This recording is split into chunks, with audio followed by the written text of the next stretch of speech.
At the tender age of 13, Margo Thunder won the hearts of soul music lovers worldwide with her powerful, Aretha Franklin-inspired delivery. But it was truly her own unique stylings that made Soul of a Woman and Expressway to Your Heart the anthems that they have since become. As lead singer of 9.9, she made further history with All of Me, All of You, a classic slice of 80s R&B that she co-wrote. Fast forward to 2010.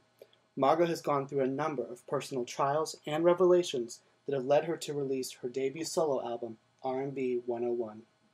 The single, Mistreated, has already garnered much attention through its iTunes release, and the surprising follow-up, Did You Wrong, looks primed to do the same. I'm Justin Kantor for SoulMusic.com. This is Justin. Hi, Justin. This is Margo.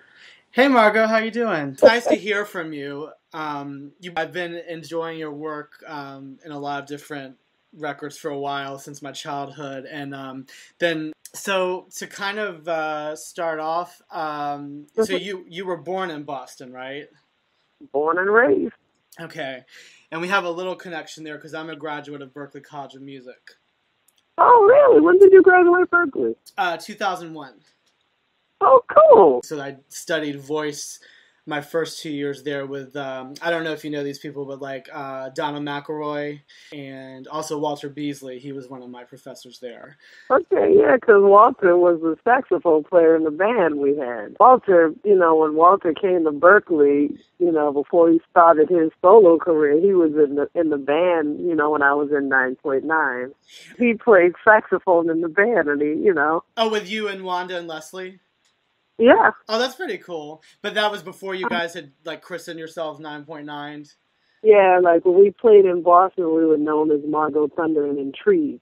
And the band was called the Heartbeat Band, and Walter was in the band, and another guy, Freddie Fox, who's married to Evelyn King now. Yeah, he's on Facebook too. Yeah, so we had a pretty cool band. I mean, because they were all Berklee musicians at the time. They were going to school there, and, we were born in Boston, so, like, anytime we did shows, we always used Berklee guys. There are so many Berklee alumni that, that I've worked with through the years. And, like, for me, the connection that I have with Berklee, everybody just swears I went to the school, because, I mean, I've been going there since I was a little girl.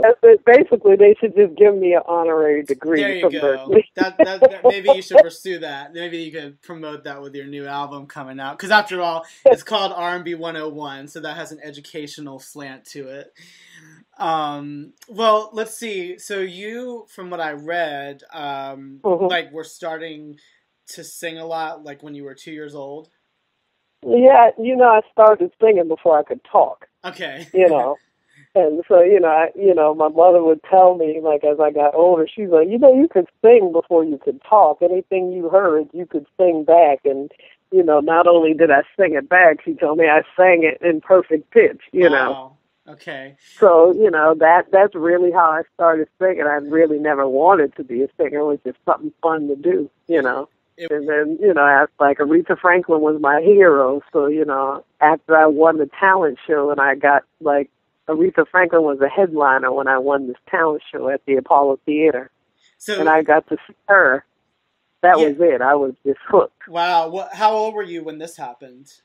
I was like 9 years old. Oh, wow.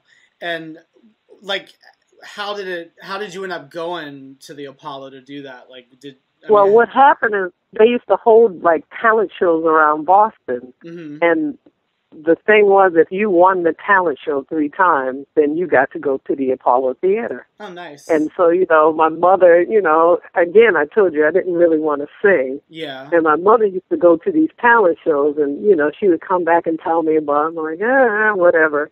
And she's like, oh, you just don't want to, go, and sign up for the talent shows because you're afraid all those other little kids are going to kick your butt. I said, oh, you know what? Sign me up. That was it. Just sign me up. So, you never resist a challenge, in other words. Right. And so after, I went and I sang and I won. So, what were some of the songs you would sing back then when you were doing those talent shows?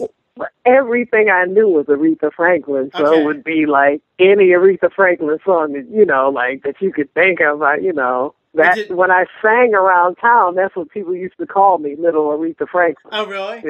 Did you have Did you have a favorite Aretha song that you liked to sing back then? I probably would have to say, like, probably Chain of Fools was probably, like, Okay, you yeah. know what I'm saying? It was like, and I used to sing Respect, and it was so funny because I was just, like, kind of reminiscing about it, how, like, you know, I'm singing Respect, and, you know, I'm a kid, and I'm trying to spell respect, and it's Respectep, you know? Oh yeah, you're spelling it out. You know, I just became like a big Aretha Franklin fan because her voice always just sounded so musical to me. You know, it's like, and I'm a fan of a lot of singers, but there was just something in her voice that was very musical to me. Uh-huh. If you listen to like those records like that I'm talking about, if you go back and listen to them, you know, Aretha Franklin was a very rhythmic singer. Oh yeah. Uh-huh. You know what I'm saying? And that's what I'm saying. It just sounded like music. I mean, on top of her having this great voice, it was just like a rhythm in her voice yeah. You know, it just, you know, and for me, after, you know, when I finally got a record deal, and I was like, oh my God, what am I going to do? Because I sound like Aretha Franklin. I don't have my own sound. And, you know, what I ended up doing was like really just listening to instruments. I stopped listening to other singers, and all I listened to was like horns and strings and drums and, you know, bass lines. And, you know, for me, that helped me find my own, you know, where I should be as a singer.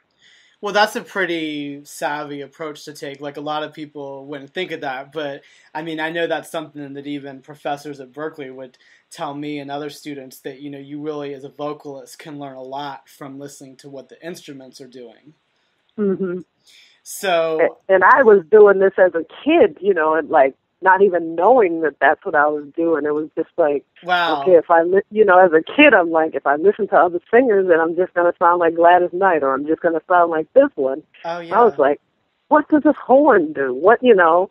And it's like, even for me, I still kind of vocal coach, you know? Mm-hmm. And what I tell people, you know, like, when they're trying to get certain sounds, there are things that, like, horns do, like those full open sounds and strings and, you know what I'm saying? Yeah. And I have them listen to a lot of that kind of stuff, you know, and then emulate those sounds, because that makes the throat open when you're singing. Yeah, and gives you more of your own style. Exactly.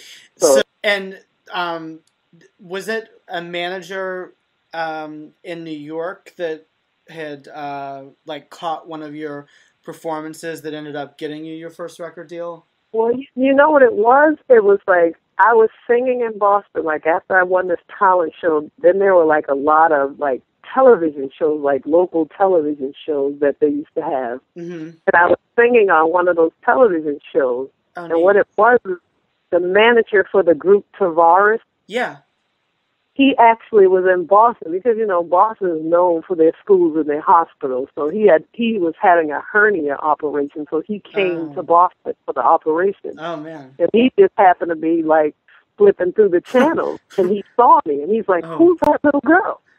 You know? Man. And the rest, you know, he contacted the person that was managing me at the time and said, you know, this girl's unbelievable. So, you know, they signed me to Capitol Records. What were the odds of that? That's quite a fluke, huh? In a hospital, have an operation, happen to be flipping through the channels. But, you know, for me, I just feel like my whole life has kind of been like that, you know. And you know how they say that, you know, there's really no accidents, things are meant to happen, you know. But, you know, a lot of the things that have happened to me throughout my career, I just have felt like, wow, you know, and I tell people that sounds like something out of a book or a movie. You know? Like you can't put any logic to it. It just seemed to be like destined. Yeah. Well, so, and you were signed to a subsidiary, I guess, of Capitol called Haven Records? Yeah, it was like, I don't know if you're familiar with the producers, Lambert and Potter. Yeah, at the time, they were producing like, they were producing Tavares, and they produced like the Four Tops. You know, and and I was like the first kid act that, you know, that they had. Oh. And, you know, Capitol gave them the label, and, you know, they put the record out, and, you know, we did like, back then